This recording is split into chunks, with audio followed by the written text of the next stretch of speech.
Seguimos con la restauración del Datsun 240Z. En este caso vamos a desarmar el coche en 5 minutos. Aunque seguimos utilizando el canal para cambiar todo el formato de fotos a vídeo, todavía seguimos con fotos, ya que esta parte de restauración se hizo hace ya aproximadamente un año y todavía no habíamos comenzado con los vídeos. Comenzamos con el vídeo. Como recordáis, en el último vídeo intentamos repararlo para poder ir ITV y tal, pero todo era un problema. Así que al final decidimos empezar a desmontarlo. Tanto el portón del maletero como el capó, simplemente con quitar las bisagras salen, no tiene ninguna complicación. Lo siguiente sería quitar la aleta. Si os fijáis en la foto podéis ver los tornillos en la aleta que lleva por dentro del capó, que bueno, esos salen bien. Y luego habría que quitar dentro de las puertas, por la parte de las puertas llevaría unos tornillos, y por la parte de abajo lleva también tornillos, pero bueno, eso una vez que te pones a quitarlos casi siempre se rompe. Entre el agua y todo, está bastante mal. Aquí ya podéis ver la aleta izquierda desmontada, que está bastante bien, no tienen golpes, está perfecta. Aunque no sé si me valdrá, ya que cortaron los arcos de rueda. Y bueno, eso ya cuando empecemos a montar veremos qué hacemos. Una vez quitada la aleta, la parte del chasis, se nota que nunca se había quitado la aleta, estaba bastante sucia. Tuvimos que meterle hasta la aspiradora para poder limpiarlo, porque estaba bastante mal. Y lo siguiente, girando hacia la otra aleta, quitamos el sistema del portón del maletero y la rejilla delantera. Que nada, 4 tornillos y poco más, no tiene ninguna complicación. Y lo siguiente ya la aleta derecha. Si os fijáis, la aleta derecha, no sé si la aprecian en esta foto, ya la siguiente, tiene un golpe delante, pero bueno, yo creo que eso a lo mejor con fibra lo puedo rehacer. Y bueno, el mismo problema que la otra, el tema de los arcos. Pero bueno, eso ya veremos más adelante. Y aquí ya está retirado también el parachoques. Y solamente queda la protección que lleva por debajo. Quitamos radiador que lo pusimos nosotros por el tema de para intentar arrancar el coche. Y aquí ya estamos quitando los marcos del cristal. Ni que decir tiene que ninguna goma ha valido, ya que si os fijáis están todas hechas polvo. Están deshechas del tiempo y nada, no se puede aprovechar nada. Cuando me disponía a quitar el lip, me encontré ahí 2 cables sueltos y fijaros el botón, que digo que hace un botón en el lip delantero.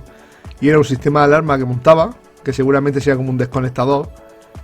Y bueno, después descubrí que era una alarma que la habían montado no sé cuándo, pero parece que tiene bastante tiempo. Y el problema de esto seguramente será cables cortados, cables que no se verán, pero bueno, seguro que un lío de cables. Más trabajo. Lo siguiente que hicimos fue quitar todos los complementos que hay alrededor del motor. Ya en el montaje nos centraremos más en ello, iremos viéndolo. Y más que nada porque algunos no sé ni siquiera para qué sirven. Mientras que iba desmontando, si os fijáis, mirad los amortiguadores, el estado en el que están. Yo creo que esos amortiguadores están mal o algo, porque me parece que están muy comprimidos. ¿Vosotros qué pensáis? Yo la verdad es que lo veo bastante raro. Bueno, lo siguiente fue levantar el coche para poder sacar el motor. Y como no tenía otro sistema, pues cogí con la grúa de motores, levanté el coche un poco, le puse los caballetes para así tener el juego para poder doblar el motor y que saliera. Bueno, una vez puesto los caballetes y todo, lo siguiente es sacar el motor. Lleva los típicos 2 tornillos encalados y atrás la caja. Bastante fácil de salir. Ya cuando lo montemos veremos todo el proceso, dónde están los tornillos, etcétera. No olvidéis si queréis suscribiros, si queréis darle a like, lo de siempre. Aquí ya podemos ver el motor una vez que salió del coche. Y bueno, a día de hoy todavía sigue en el mismo sitio, para ver si podemos ponernos con él a restaurarlo. Una vez eso, ya tenemos el vano del motor limpio, así vamos a ir quitando cosillas. Los embellecedores de los lados, que esto sale simplemente a presión. Las puertas del interior del suelo. La parte de atrás de los asientos, como podéis ver, y los agujeros. Y bueno, también los cristales traseros, los cuartos, que eso bueno, sale bastante fácil. Lo siguiente fue desmontar el interior, que no tengo fotos de salpicadero porque no sé si se han perdido o algo. Pero bueno, como lo tenemos que montar, ya os enseñaré el proceso diariamente y cómo va montado. Lo siguiente, quitar la consola central, que como veis sale bastante fácil. Y bueno, aquí podéis ver que otra cosa no, pero ratas, todas las que quisiéramos.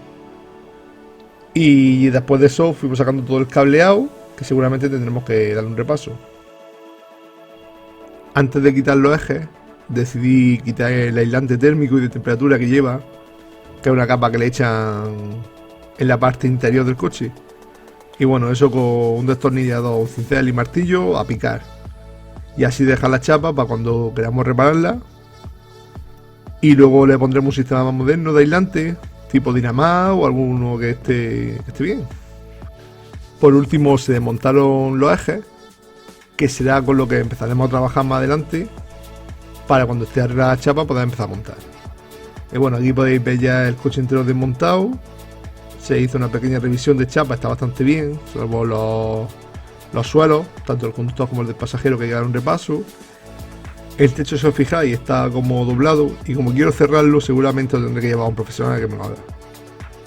Aproveché para quitar el hueco de la rueda de repuesto, ya que mi objetivo era cerrarlo, pero claro, viendo que es el soporte del tanque, no sé qué voy a hacer todavía. Y bueno, aquí ya tenemos los restos del chasis y empezaremos a trabajar ya en la restauración, ya una vez todo desmontado, en el siguiente vídeo.